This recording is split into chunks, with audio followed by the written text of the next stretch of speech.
mentalistas doblados al español, ¿no es cierto? Que debe ser un mexicano que lo dobla al neutro. Y dice: seguramente ustedes creen que lo que ocurrió en las plagas de Egipto se trata de la mano milagrosa de Dios. Pero no es la mano milagrosa de Dios lo que nos sorprende hoy, sino lo científico, lo real, lo que realmente puede comprobarse a través de la naturaleza. Mito, ficción, ¿existe Dios? Usted sacará las propias conclusiones. Así que me quedé. Y empezaron a explicar las plagas. Entonces cuenta que cuando relata el incidente de las 10 plagas de Egipto, todo el mundo conoce la historia, pero igual no me gusta dar nada por sentado. Moisés, de parte de Dios, comisionado por Dios, va a presentarse al faraón, que era el comandante en jefe de la época, y le dice: libera a los judíos, libera al pueblo de Dios, libera a mi pueblo, dice Dios. Faraón se endurece, dice: no, bajo ningún punto de vista. Moisés vuelve a hablar con Dios y Dios dice: no hay problema, enviaré una plaga y después otra y después otra y después otra, y se transforma en un decálogo de plagas que azotan a Egipto hasta que finalmente el faraón, doblado en su intención y en su carácter, deja partir al pueblo. Ese es el resumen de la historia. Ahora, miles de años después, hay un documental en Discovery Channel donde explican de que quizás Dios no estaba detrás de las plagas, sino que simplemente era un evento meteorológico. Y empieza a explicarlo de la siguiente forma. Yo tomo nota porque me llama la atención. Y de hecho creo que así fue.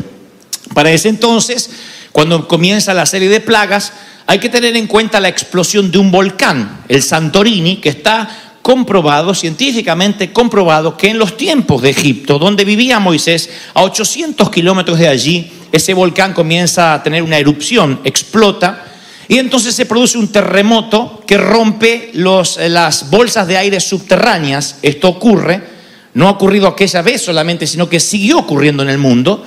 Y cuando ese gas subterráneo, causado por un volcán, que tiene un alto contenido en hierro, se rompe, el agua sale al exterior con un color rojizo. Al mezclarse con el agua, esas bolsas de aire llenas de hierro transforman el Nilo en lo que se ve un río de sangre. Cuando yo leía las escrituras, sin tener esta explicación científica, pensé que literalmente se había transformado en una sangre RH negativo, o que tal vez era espeso, que como si literalmente muchas personas hubiesen muerto allí. Pero la Biblia dice que el río se transformó en sangre, y cada vez que la palabra habla, como yo siempre digo, como en Apocalipsis, siempre suele utilizar metáforas. Así que sigo mirando el documental del Discovery y dice que el río Nilo se transforma en sangre porque se vuelve rojizo. Eso hace que la gente, los seres vivos que están allí mueran inmediatamente porque pierde el oxígeno, el agua.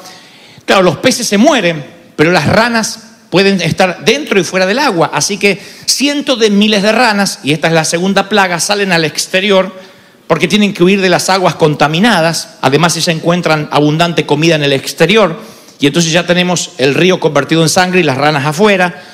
Cuando hay agua contaminada y por consecuencia estancada, y un montón de peces muertos, pescados que no son pescados, son peces muertos, no fueron pescados por nadie, pero empiezan a flotar. Eso hace que sea un caldo de cultivo para que los mosquitos aniden y se multipliquen con rapidez. De allí la tercera plaga. Cuando hay un montón de mosquitos y sin agua limpia y aguas contaminadas, el ganado empieza a morir. Aquí es la siguiente plaga. Cuando el ganado está muerto y esos cuerpos pútridos empiezan obviamente a descomponerse, más las aguas contaminadas, se desarrolla peste. No hay antibióticos en Egipto, y de allí las úlceras, los granos en la gente. Las cenizas arrastradas por el aire junto con gases tóxicos y el agua de la atmósfera caen juntos formando pequeños meteoritos humeantes. A la vez que esto trajo ese gas tóxico, llega a cierto punto de la atmósfera y se entremezcla con la humedad y caen como si fueran hielo y fuego a la vez. Esa es la otra plaga. Tiene que ver con la explicación científica. El hombre se queda diciendo: ¿realidad o ficción? Pero espere que le cuente más. Y yo sigo anotando. El cambio de clima, las heladas de Egipto atraen a las langostas, que solo vienen cuando hay un cambio de clima, y arrasan con los sembradíos. Las cenizas volcánicas crearon nubes que tapan la luz del sol, y esa es la plaga de las tinieblas. Lo único que quedaría por explicar es la 10ª plaga, que es la muerte de los primogénitos. Solo los hijos mayores de los egipcios murieron, y dicen, ¿sería esto la única forma de pensar en un abracadabra milagroso? Porque es lo único que los científicos no le encontraban explicación, pero luego descubren que todos los hijos primogénitos dormían en las plantas bajas de las casas. Era el privilegio que se le daba a los hijos primogénitos. Todo el resto tenía que dormir en las plantas altas. Esto no ocurría entre Israel, solamente los egipcios. Y como dormían en la planta baja, a causa de lo que había ocasionado el volcán, se levantó por las cenizas el dióxido de carbono que acabó con ellos, porque estaban más cerca del suelo. Así que en una noche el dióxido de carbono llega, como quien se olvida la estufa encendida o el gas abierto, y termina con todos los que dormían en la planta baja, que era la muerte de los primogénitos. Ahora, cuando termina el documental, dice una vez más el documentalista que saquemos las propias conclusiones, si Dios estaba en esto o no. Y yo terminé de ver el documental y alabé a Dios más que nunca, porque por fin le encuentro una explicación a lo que Dios hizo. Porque digo, claro, entiendo más esto, que Dios use su propia física, su propia química, su propia naturaleza para hacer las cosas. Él sabe cómo combinar los elementos para cumplir sus designios. Él sabe cómo hacer para que ocurran las cosas. Me gustó más entender esto con la mente que decir, y bueno, se transformó en sangre porque sí, porque Dios es poderoso, amén. Y ahí es cuando hay gente que dice, pero explícamelo, ¿cómo un río se va a transformar en sangre? ¿Cómo van a venir mosquitos de golpe? ¿Por qué se murieron los primogénitos? Hay de los que al conocer más cómo Dios hace sus trucos, creen que Dios no es Dios. Pero hay de los que al descubrir cómo Dios se mueve, creemos más en Dios que nunca. Ese es mi Dios, ese es nuestro Dios, ese es nuestro Señor. ¿Están conmigo, sí o no? ¿Por qué nosotros cuando oramos por prosperidad nos parece que es milagroso que de pronto abramos el baño así y del techo del baño comiencen a caer dólares? O te sientas en el baño y aparecen dólares. Diríamos, eso es el poder de Dios, así queremos. Ahora de pronto alguien nos golpea la puerta y nos dice, mire, yo no sé por qué, pero Dios me hizo sentir que tengo que compartir esto contigo. O aparece en el banco de manera milagrosa, sin explicar, miles de dólares, eso es de Dios. Pero de pronto nos perdonan una deuda y decimos, bueno, no es tan de Dios. Siempre estamos buscando que algo sea absolutamente milagroso e inexplicable para decir, entonces es de Dios. Como si Dios no pudiera utilizar lo que Él mismo creó para bendecirnos. Como si Él no pudiera utilizar lo que le pertenece para que seamos de bendición. ¿Me explico a dónde voy? Allí es cuando nos volvemos demasiado místicos y decimos, no, es que a mí me gusta lo espiritual. No, somos ateos y creemos y pretendemos que si no caen billetes del cielo, entonces no es de Dios. De allí que muchos no trabajan y no se esfuerzan porque están esperando el billete del cielo. De allí que muchos no se casan porque están esperando que Dios le entregue la rubia, maniatada y entregada. Úsame, llévame contigo. Y no va a pasar. Es que yo quiero que mi mujer me la entregue Dios. Dios nunca dijo que entregaría mujeres y que caerían de las nubes. Tenemos que hacer un trabajo, tienes que seducir, tienes que ser caballero, pagar el café, condenado, hacer algo. Entonces me doy cuenta, como dice el título de este sermón, que cuanto más yo conozco a Dios, más descubro cómo trabaja, más lo amo y más creo en Él. Porque empiezo a amarlo con mi mente. Mientras más conozco, más aprecio. Cuando más ves, cuando más se te descubre Dios, más empiezas a amarlo. Yo creo que los astrónomos observan el cielo y aprecian las constelaciones y no se dejan de sorprender. Cuando el experto en genética hace un mapa del genoma humano, aprecia cada célula del ADN, dice, esto no lo pudo haber hecho una computadora. Cómo funciona el cerebro, cómo funciona el nervio óptico, cómo se conecta tu corteza cerebral con los ojos, de modo que lo que estás viendo se transmite al cerebro y nos da la pauta de lo que estamos mirando. Eso simplemente tiene que terminar en una persona que empieza a investigar y le termina dando la gloria a Dios. No hay otra forma. Cuando el Discovery explica cómo bien pudieron haber ocurrido las plagas, pudo haber sido o no, a mí me fascinó. Dije, sí, Dios creó el mundo y hizo, tocó el volcán. Y con tocar el volcán, sabiendo Dios que este faraón era un cabezón que se iba a endurecer y endurecer y endurecer, dijo, con que toque este volcán se producen 10 plagas por efecto dominó. Y desde la explosión del volcán hasta la muerte de los primogénitos, todo estaba en el dedo de Dios haciendo ¡ping! Lo que Él mismo había creado. Me fascinó. No hizo el documental que yo dejara de creer en Dios. Dije, claro, así Dios lo hizo. No desacredito al mago simplemente por ver cómo hizo el truco. Me parece fascinante. Me parece fascinante que digas, Dios sanó mi cáncer de la noche a la mañana mientras dormía o en una oración de altar. Pero me parece fascinante que digas, fui, me operé, extirparon el tumor y me decían que no hay ramificaciones. La operación fue un éxito. Los ángeles estuvieron allí en la sala de quirófano. Eso también es Dios. ¿Están conmigo, sí o no? No estamos desacreditando a Dios.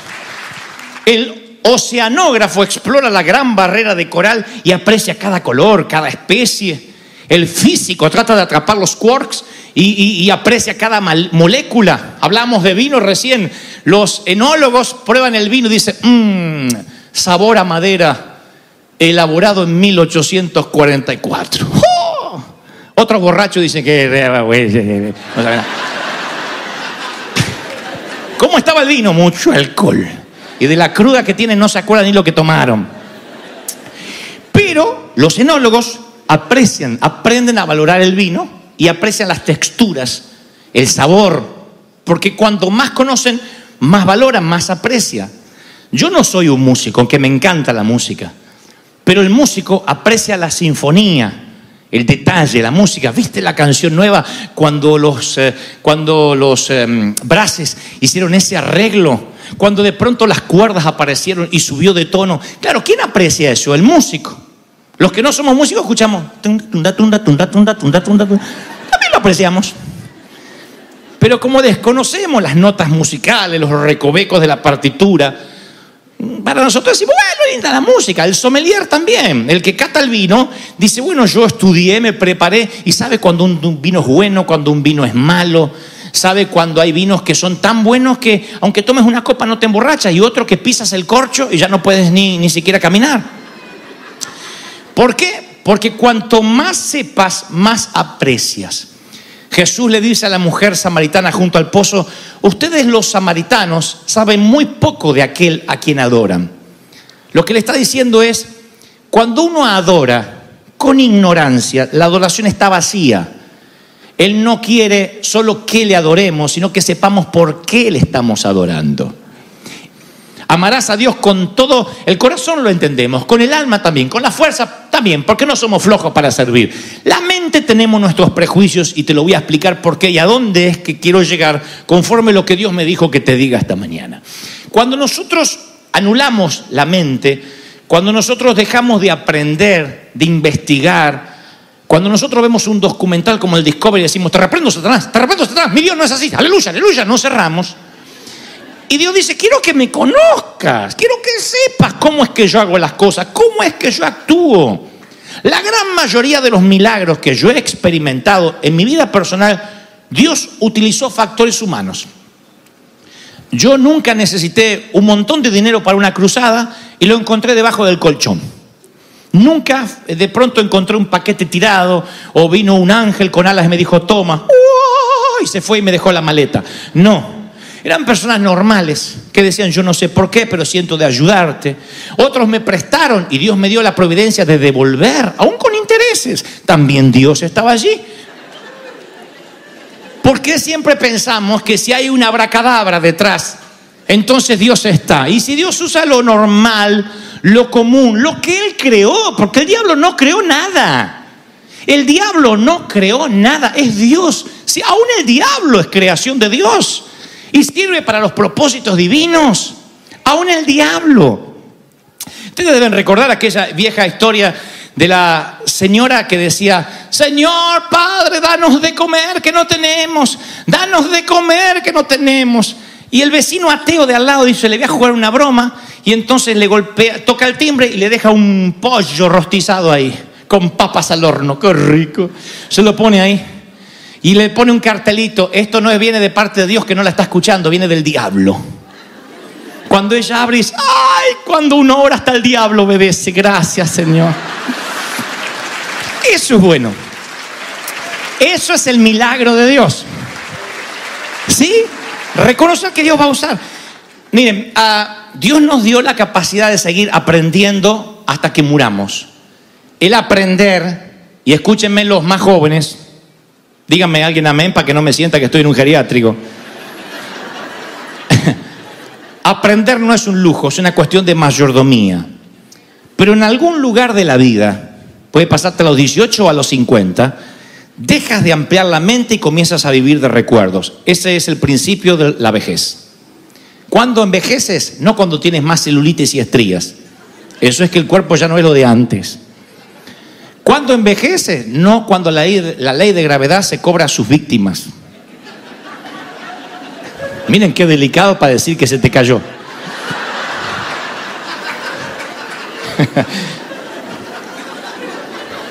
Dígame si no soy un señorito. ¿Saben cuándo envejeces? Cuando empiezas a vivir de recuerdos. Cuando todo lo bueno de la vida te pasó ayer y no mañana. Cuando dices, qué feliz que era, qué lindo cuando estudié, qué lindo cuando me casé, qué lindo cuando tuve un hijo. Cuando todo está atrás, cuando vives mirando un álbum de fotografías con nostalgia, entonces empiezas a envejecer. Cuando tú todavía tienes esperanza y miras para adelante, te mantienes joven, porque la mente se sigue ampliando y rara vez una mente que se amplíe regresa a su tamaño original. La mente es como un músculo que se va ampliando. Yo creo en el open mind y no lo relaciono con el libertinaje, lo relaciono con alguien que está abierto a la creatividad de Dios, a lo que Dios todavía puede hacer, porque Dios no dejó de crear en el sexto día. Dios sigue creando. Pero cuando uno cierra la mente, ese día deja de vivir y comienza a morir porque deja de aprender. Hay algo que se llama el síndrome del desuso. Si dejas de usar cualquier parte de tu cuerpo, incluso la mente, se atrofia. Y yo no he visto mentes tan atrofiadas como dentro de la iglesia cristiana. He recorrido el mundo y las mentes más atrofiadas están dentro de la iglesia. No estoy hablando de ignorancia por falta de capacidad académica. Universitarios conocí con mente atrofiada. No hablo de capacidad de estudio, hablo de mente que en desuso se atrofiaron, que empiezan a pelear por tonterías, por idioteces, que si lo razonaran un poco como Dios manda razonar. Salomón pide sabiduría. Si usar la mente fuera un pecado, Salomón no habría pedido sabiduría. Si la mente fuera un problema, el Señor no diría, me amarás con toda tu mente. Pero nosotros nos atrofiamos cuando dejamos de pensar. Recuerdan que yo un día les conté que se me ocurre subir una foto de un arbolito navideño en las redes sociales. Me liquidaron de un montón de iglesias que ese árbol satánico, diabólico, vas a arder al infierno. Un puertorriqueño me dijo, ¿sabe cuál es el problema? Esas bolas son las bolas del diablo, me dijo. Me robó la inocencia, no pude ver el árbol. Ahora miro el árbol y digo, Sotona. O me dan ganas de pateárselas, ¿no? Y digo, le rompí las bolas al diablo. Yo digo, claro, y cuando me escribe eso alguien, yo voy a su perfil. Digo, debe ser pobrecito, un iletrado, universitario, apóstol distinguido, el doctor en divinidades, con la mente atrofiada. Y no estoy defendiendo el arbolito o no. Lo que estoy defendiendo es cómo alguien inteligente va a reducir una grieta, me va a poner a mí en la vereda del infierno porque hay un arbolito en mi casa. ¿Ves? O sea, a eso me refiero. ¿Cómo la mente puede entrar en desuso de modo tal que repetimos como logros y no razonamos? Mi interés no es producir una iglesia de logros que repitan lo que dijo el apóstol, lo que dijo el pastor, diga que está a tu lado, volteate a tu lado, Dios le bendiga, Dios le bendiga, Dios le bendiga, dijo el apóstol. Porque en la semana nadie te va a hacer repetir nada, yo no estoy. Y a mí mi maestra de la escuela primaria me decía, si ustedes no lo entienden y no lo razonan, algún día yo no voy a estar. Razone, Gebel, no repita de memoria. Preposiciones, Gebel. Ante, bajo, cabe, con, contra, desde, tras, hasta, para, por, según, sin, sobre, tras. ¿Dónde se usan estas palabras? No tengo la menor idea. Razone. Y no sé por qué tenemos tantas inseguridades de los ministros que no queremos que las ovejas razonen. No queremos que piensen. De allí el síndrome en desuso. Yo leía las encuestas que el graduado promedio de la universidad lee un libro al año. Un libro al año. El graduado que se recibe si acaso lee un libro al año. Y mi pregunta es, ¿para qué gastar tanto dinero en la universidad si después vas a dejar de aprender cuando te gradúes? ¿Por qué hay gente que deja de leer? Porque ya se recibió y cree que no tiene que aprender más. Educación deriva de dos palabras que significan sacar hacia afuera. Fíjense qué diferente a lo que pensamos que educación es amontonar adentro. Sacar hacia afuera es, educar significa despertar tu curiosidad. Decir que tiene que haber más, quiero aprender más, despertar la curiosidad. A mí me gusta hacer como los chicos. Cuando me encuentro con una mente atrofiada por el legalismo, le pregunto, ¿por qué? Porque sí. ¿Pero por qué? Porque las cosas de Dios no se razonan. No. ¿Por qué estás defendiendo a capa y espada algo que no te pusiste a razonar? ¿Por qué? Porque las críticas siempre son ¿por qué no haces llamado al altar? ¿Por qué no tienen seguimiento? ¿Por qué no tienen células? ¿Por qué? Yo le digo, ¿y por qué hay que tenerlas? No digo que esté mal, digo ¿por qué? Si a mí me da una explicación racional, entonces satisface mi mente. Ahora, yo creo que hay cosas que se aceptan por fe. La creemos. El diezmo, la obediencia, la mayordomía, son cosas que operan por fe. Hasta ahí estamos de acuerdo. Pero después hay cosas que hay que razonar. Pablo dice que el pecado es un tema de conciencia, básicamente. Él tiene una crisis allí, porque de pronto dice, hay que comer carne sacrificada a los ídolos. Había carniceros que sacrificaban esas carnes a ídolos paganos. Y después que sacrificaban, oraban, o sea, en vez de como tú oras por los alimentos, ellos le decían al Baal o a quien sea, que bendiga la bola de lomo esa que se iban a comer. Bendice este taco, Baal. Y antes de comerlo, lo llevaban a la mesa. Allí la discusión, yo no voy a comer comida que ha sido dedicada a otros dioses. ¿Qué hacemos? Y Pablo tiene una idea genial. Dice, hacemos una cosa. Si comer carne sacrificada a los ídolos no te produce nada, dice, yo la bendigo. Es como cuando a mí me han dado dinero y dice, hermano, este dinero es para usted. Yo lo bendigo y lo uso para el reino. Yo no estoy controlando si pagas el IRS, si el número del Social Security es uno que te inventaste en una madrugada. ¿Se entendió la metáfora? Bueno, bendecimos y se utiliza. Pablo dice, si comer carne sacrificada a los ídolos te trae un problema de conciencia, que dice estoy en pecado, no comas. Porque eso va a cerrar el grifo a lo que Dios tenga para darte. Hay hermanas que dicen, hermano pastor, yo fui a una iglesia y no usaban mantilla. ¿Vieron el tul que se ponen las damas en algunas iglesias sobre el cabello? Y hay hermanas que si se olvidan la mantilla no entran a la iglesia porque se sienten en pecado. Y no es que uno dice, qué ignorante. No, ella siente que está fallándole a Dios. Bueno, anda y busca la mantilla porque no vas a poder fluir. Porque vas a sentirte como aquellas se ponen la minifalda y están todo el tiempo así. Yo digo, ¿por qué no se la ponen larga si van a estar todo el tiempo así? O mostrar o vestirte como la gente. ¿No? ¿Por qué? Porque la inseguridad hace que te cierres. Para ponerse un traje así hay que tener personalidad. Si yo voy a estar, no me miren a mí, miren al Señor, no me miren a mí. Ay, no, es que no tenía otro color. No, ponen vestite de negro, condenado. Ahora, si estás seguro, te gusta, y eso no va a impedir el fluir, tienes que investigar y ver cómo funcionas. Y Pablo dice, si comer carne sacrificada a los ídolos te va a causar un problema de conciencia, no comas. No está hablando de los pecados capitales, los que sabemos que son pecados. Estamos hablando de la periferia. Lo que decimos, ¿qué hago?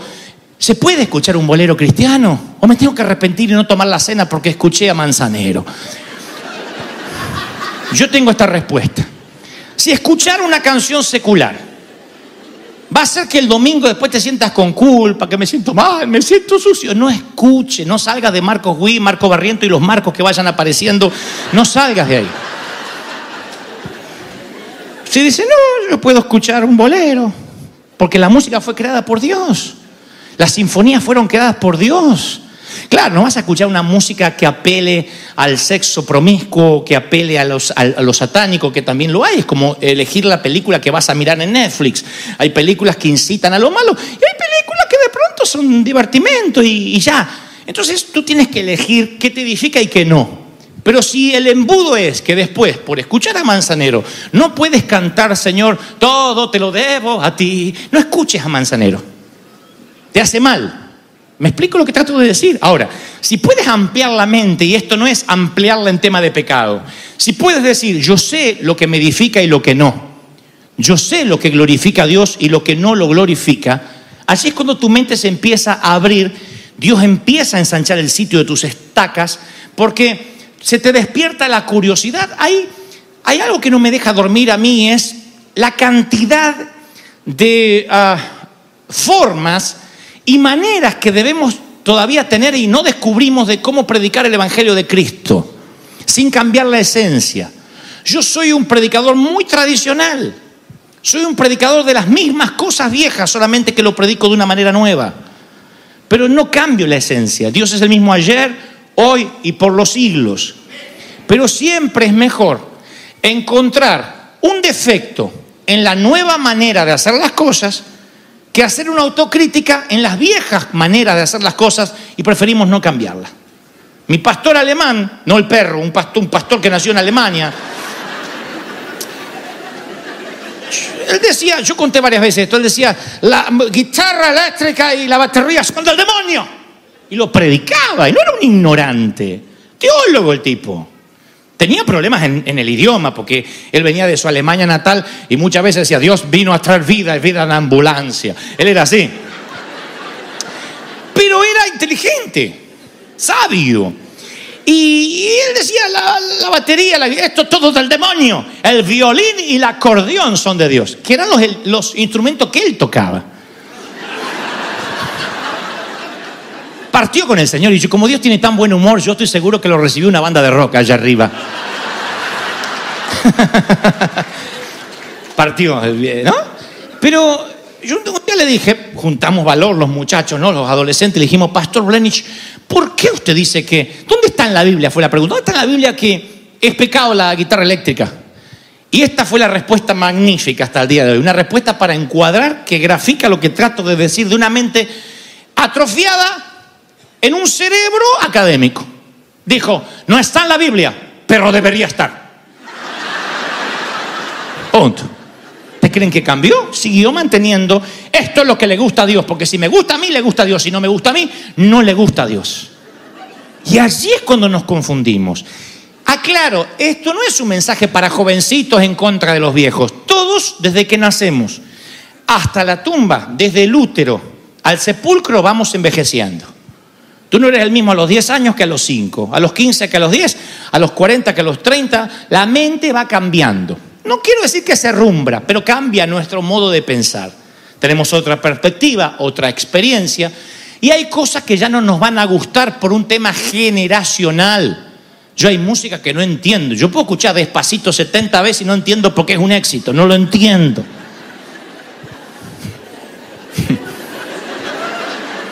Ya estoy fuera del universo de los que entienden que es un éxito porque tiene tal música y tal ritmo. Yo no lo entiendo. Ahora, mi pastor comenzó a envejecer, lo cual es algo digno, para ahí vamos todos si Cristo no viene antes, pero él creyó que Dios envejecía con él y empezó a decir lo que le gustaría que Dios dijese, no lo que Dios estaba diciendo. Dios no cambia, Dios no envejece. Dios es eternamente, aunque se lo conoce como el anciano de días, por su longevidad eterna, no es un viejito de barba blanca. Él es joven, es divertido, hay juventud en su corazón. Como aquel que nos dice en las Escrituras que el corazón alegre hermosea el rostro, que rejuvenecerás como las águilas, va a ser el consejo de un viejito. Yo soy Dios que termine la creación. Él es joven.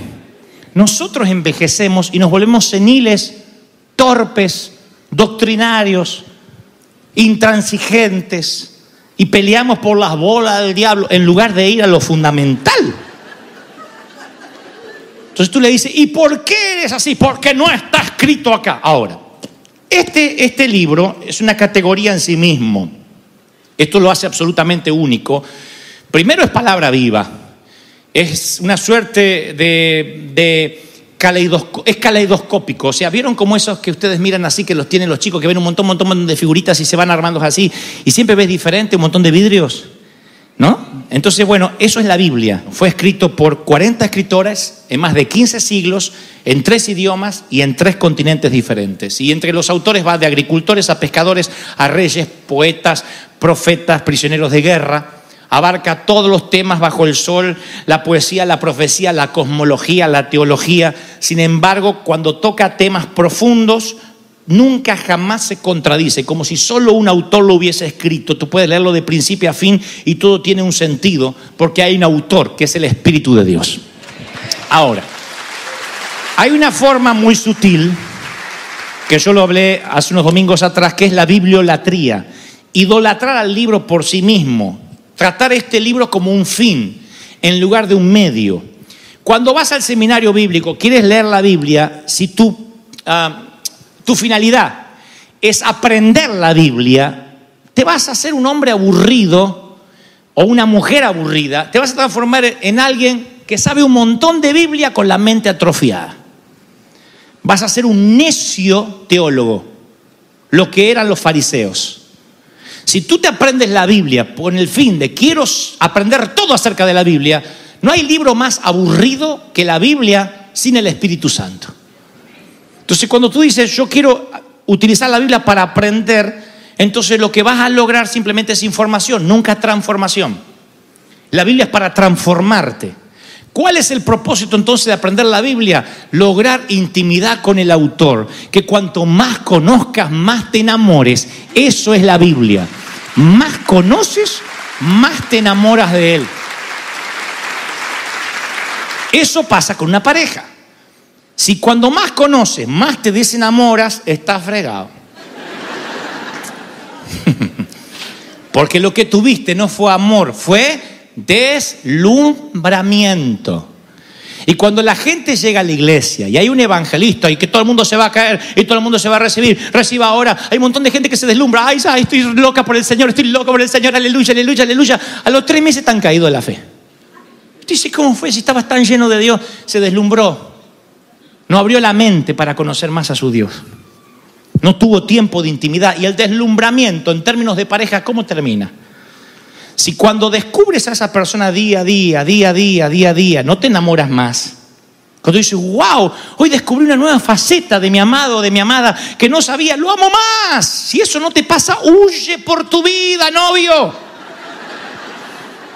Corre, porque encima esa señorita tiene mamá. Corre.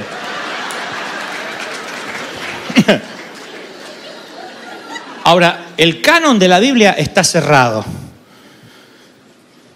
Esto no es que podemos agregar. Hay una maldición sobre el que agregue o quite a lo que está escrito aquí. Pero hay un término que usamos nosotros. Esto es antibíblico. Sí, lo antibíblico es aquello que va contra la teología, contra las enseñanzas de las Escrituras. Pero hay otro término que es abíblico. Abíblico tiene una connotación diferente. Significa que no hay precedente ni en las Escrituras. Y ustedes dirán, no, si no está en las Escrituras no existe. Entonces vamos a eliminar la computadora, el Facebook, los aviones. Y ustedes dicen, ¿cómo vamos a eliminar los aviones? Sí, hay gente que me dice, Jesús no volaría en avión. Como digo siempre, conseguimos un burro volador y con todo gusto yo vuelo un burro. Entonces el tipo está diciendo, los aviones no son de Dios, los autos lujosos no son de Dios, en una computadora, en una Mac, que tampoco tenía más que el apóstol Pedro. Entonces hay un montón de cosas que son abíblicas, no hay precedentes en las Escrituras. ¿Y cómo hago para no meterme en lío en algo diabólico? Mientras que la metodología no contradiga la teología. ¿Cuál es el problema? Hay fascinantes, novedosas maneras de predicar el evangelio a través del cine, redactando nuevas leyes, escribiendo nuevos libros. ¿Por qué no lo hacemos? Porque Satanás sabe que si no puede detener tus fuerzas, ni tu alma ni tu corazón te detendrá la mente y te hará que no pienses. Yo provengo de la generación donde el estudiar era pecado. El querer ser locutor, actor, cualquier cosa que estuviera relacionada con el arte era pecado. Cuando somos hijos de un artista. Cuando me dicen, ¿qué oficio tienes, pastor? Le digo, no, artista, yo heredé el oficio del padre. Yo soy artista como mi padre. Artista. ¿Y por qué le tenemos miedo si Él es el creador? ¿Cuántos dicen, ese es mi Dios? Dios es espíritu y quienes le adoran deben hacer un espíritu y en verdad. Yo me atrevo a pensar que muchas congregaciones Hay gente que si uno detendría la adoración y le preguntaríamos, ¿por qué adoras? No sabrían por qué, no tendrían respuesta. Porque pensamos que lo espiritual y lo intelectual son excluyentes. Si estás pensando no puedes adorar y si adoras no puedes pensar. Y la mente y el alma no son enemigas, no hay una dicotomía, son aliadas. Un gran amor nace de un gran conocimiento. Más conocen a Dios. Yo vi el Discovery, lo del Discovery Channel de las plagas de Egipto y de verdad me pasé la tarde adorando a Dios. Eres genial, Señor. Si así fue, eres genial. Con un volcán lo volviste loco a todos. Me pareció una genialidad. Dije, sí, eso pudo haber pasado, sí. Y me enamoré más del Señor. Digo, wow, qué estratega que es Él. Qué increíble. Ese es nuestro Dios. No hizo que yo dejara de creer en Él. Por eso dije, el oceanógrafo, el arqueólogo, quien estudia el cosmos, yo creo que deben enamorarse cada vez más de Dios. Pero hay una animosidad en contra de crear, en contra de pensar. Y yo digo, si estás enamorado y siempre le dices a la persona que amas lo mismo, de la misma manera, es rutina. Te amo. También. ¿Estás lindo, eh? Ah, estás lindo también.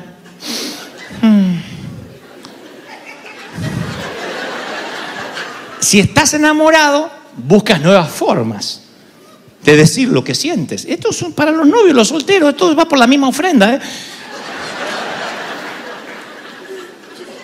Si estás enamorado, busca las maneras de decir, sabes, te conozco más y más me sorprendes y vi esto que no había notado ayer. Uy, no noté, qué bueno, qué inteligente que eres, y qué bueno, qué lindo. Y ella, él, pero tú eres tan caballero, ay, tan generoso. La propina que dejaste, el tip que dejaste ahí me sorprendió, 50 centavos de dólar así. Es que soy de River Church. Busca nuevas formas.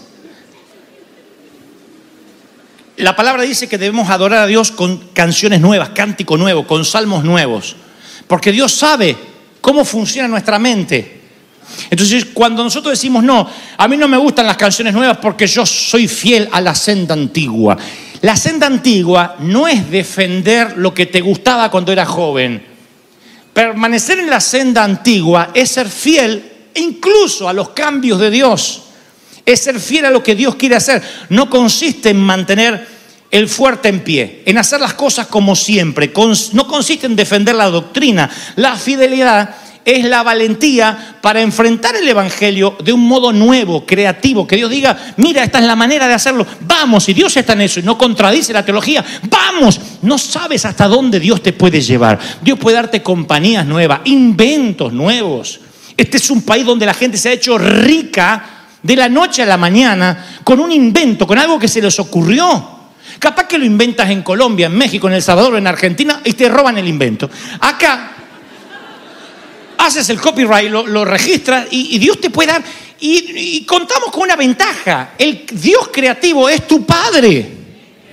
Tu Padre. ¿Por qué hacen las cosas como vimos que se hicieron siempre? Cuando Dios te puede dar cosas nuevas, creativas, donde de pronto, wow, no lo había visto. Eso es la sabiduría que Dios te da. Dios le da la estrategia a Gedeón. Dios le da el modelo a Salomón y le dice, no te muevas del modelo que te muestro. Dios te da el modelo. Dios es el gran arquitecto. Te puede dar el modelo para tu compañía, el modelo para tu matrimonio, el modelo para tu empresa, el modelo para tu ministerio. ¿Por qué salir a imitar lo que otros hacen? Es que no me quiero mover de la senda antigua, decimos con la mente estrecha. La senda antigua no es una senda vieja, es la senda de siempre. Pero todos los días hay algo abíblico. ¿Qué es abíblico? No antibíblico, abíblico. Cosas que ojo no vio, ni oído yo, ni han subido a tu corazón, ni están escritas aquí. Son las que yo tengo preparadas para ti. Alguien tiene que decirme, amén, aleluya. Santo eres. Y entonces ahí valoras la autenticidad. Yo hace unos años estaba intentando ser un pastor. Ahora estoy intentando ser Dante Gebel. Digo, Dios me hizo con los defectos que tengo, con los cables sueltos que tengo, por alguna razón. Me quité la presión de ser como los demás.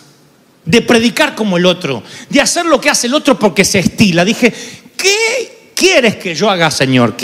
Quiero reducir la brecha de lo que Dios quería que yo fuera y lo que yo soy. Quiero que esa brecha cada vez sea más pequeña, que lo que Dios soñaba que yo fuera, realmente yo pueda parecerme más a ese sueño de Dios. Para eso, lo que tengo que entender es que debo abrir la mente todos los días. Cada vez que oro digo, Señor, ¿qué nuevo quieres hacer hoy? ¿Qué quieres hacer hoy en el servicio? Esto no es hacer un loquito por la vida y no tener planes. Significa estar abierto a nuevos planes de Dios, a nuevos proyectos del Señor, a nuevas estrategias de Dios. Eso pasa en todos los órdenes. Pídele creatividad a Dios. Dile, Señor, abre la mente. Y no es que la creatividad viene así y te cae la creatividad. Sale de acá. Dice la palabra que Samuel reveló lo que había en el corazón de Saúl. Yo te voy a decir esta palabra, no te la olvides nunca. Tú eres mucho más inteligente, y no te estoy pasando la manito para quedar bien. Tú eres mucho más inteligente de lo que crees. Tienes mucha más sabiduría de lo que jamás hayas soñado. Eres más apasionado de lo que jamás creíste que podías serlo. Nada más que a veces crees que eres lento, torpe, falta de sabiduría y frío, porque eso te han dicho que eres. Pero tan pronto descubras lo que Dios puso aquí desde la matriz, desde el vientre de tu madre, te vas a sorprender de todo el potencial que tenías. Cuando llegues al cielo va a haber, creo, un televisor o una pantalla grande donde Dios te va a mostrar tu vida y lo que pudo haber sido tu vida conforme viniste equipado de nacimiento. Lo que pudo haber sido tu vida si le creías a Dios. ¿A dónde pudiste haber llegado? Y allí el Señor dice que enjugará todas lágrimas. ¿Habrá lágrimas en el cielo? Sí. Frente al tribunal de Cristo, cuando nos muestre todo lo que pudimos haber hecho. Como pastor, llevo casi 10 años apenas de pastor. Antes era evangelista. Yo he estado en varios lechos de muerte. De personas octogenarias, de 90 años, 70 años. Nunca escuché en un lecho de muerte a alguien arrepentirse por lo que hizo. Le decía, ¿quiere arrepentirse de algo? No, yo ya arreglé mis cuentas con Dios. Lo que me arrepiento es lo que no hice. Lo que no viajé. Lo que no amé. Lo que no arriesgué. ¿Por qué no hablé? ¿Por qué me callé? ¿Por qué perdí 30 años de mi vida callado? ¿Por qué no hablé? ¿Por qué no hice? ¿Por qué no hice? ¿Por qué no transformé? ¿Por qué no provoqué? La gran mayoría de los ancianos se preocupan por lo que no hicieron y ahora ya no les da ni el físico, ni la cabeza, ni le irriga la sangre como antes. Alégrate de tu Creador en los días de tu juventud, porque vienen los años en que no tengas contentamiento, ni el Viagra te va a dar el contentamiento que tienes ahora. ¿Se entendió la metáfora y la parábola? Amén, gloria al Señor. Entonces este es el tiempo donde tú te tienes que alegrar y decir, Señor, yo necesito entender que Dios me dio el hoy. Alguien tiene que decirme amén. Dios te dio el hoy. Y tienes que decir, Señor, dentro de lo que es tu santidad, dentro de lo que es la teología, dime cuál es mi máximo potencial. Ensancha mi mente y no te vas a sorprender. Dios te va a dar estrategias, métodos en tu ciudad, en tu país, en tu nación. No es hacerse el loquito, el rebelde porque sí, me voy a hacer el Che Guevara. No. Tampoco la rebeldía como postura sirve. Porque si es una postura es hipocresía, aunque parezca innovación. No estoy hablando de hasta el rebelde, voy a venir sin corbata, voy a venir en short porque yo soy nuevo. No. Estoy hablando de ideas creativas. Cosas que nadie pensó y que Dios las tiene allí para dártelas. Si te pones a orar, cuando vas a hacer tus facturas, tus propuestas, cuando vas a escribir un guión, cuando redactas tu hoja de vida, dile, Señor, dime qué es lo que yo puedo aportar a esta tierra, de modo que cuando me vaya sepan que yo estuve aquí. Y Dios dice, te daré favor y fama para con los hombres y con los de afuera. Se lo dijo al profeta, he aquí yo te daré favor para conmigo y para con los hombres. Ensancha la mente. Dios es el principal marketinero. Él maneja el branding y la marca como nadie, jamás. Él sabe cómo hacer para que tu nombre esté donde tenga que estar, de modo que tú le des la gloria a Dios y seas una lumbrera. Él sabe cómo colocar a José, llevarlo desde una cárcel o de la esclavitud al primer puesto al lado del faraón. Él sabe cómo hacer que el Dios de Daniel sea el Dios a que todo Babilonia adore. Él sabe cómo transformar la oscuridad en luz, cómo llevarte de lo más bajo a lo más alto. Dios dice, es palabra de Dios. Alguien tiene que decir amén. ¡Aleluya! ¿Cuántos reciben esta palabra? Dígame amén. ¿Cuántos vamos a abrir la mente? ¿Se atreven a decir yo quiero abrir mi mente? Porque yo se lo digo al Señor, no estoy diciendo, ustedes que son ignorantes. No, los que nos creemos inteligentes, abramos la mente. Porque la letra sin Espíritu Santo es ley. Y la ley atrofia.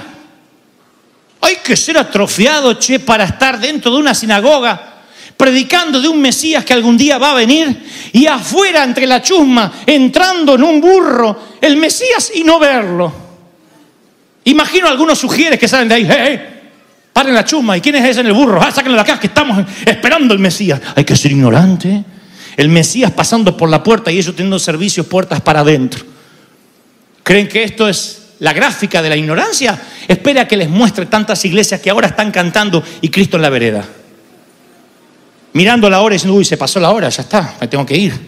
Tengo reservas en Macaroni. Hay que ser ignorante, ¿no? Para correr con la reserva de Macaroni y perderte